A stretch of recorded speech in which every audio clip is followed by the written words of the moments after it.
Taste the Daily.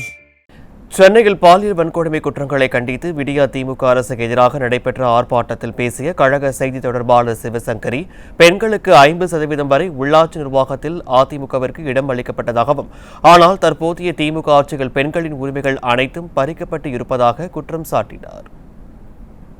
தொட்டில் குழந்தை திட்டத்திலிருந்து தாலிக்கு தங்கத்திலிருந்து பெண் குழந்தைகளுக்கான தாய் சேய் பெட்டகம் வரைக்கும், முதியோர் உதவித்தொகை வரைக்கும், உள்ளாட்சியில் அதிகாரத்தில் பங்கு 50% வரைக்கும் கொடுத்தாங்க. பெண்களுக்கு எதிரான குற்றங்கள், பாலியல் வன்கொடுமைகள், கூட்டு பாலியல் பலாத்காரங்கள், கஞ்சா, போதை, அபினு எல்லாம் என்ன தலை விரிச்சு ஆடுது ஸ்டாலின் ஆட்சியில்.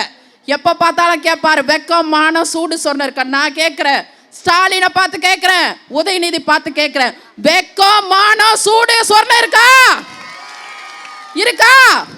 இருந்தா ரிசைன் பண்ணிட்டு போ.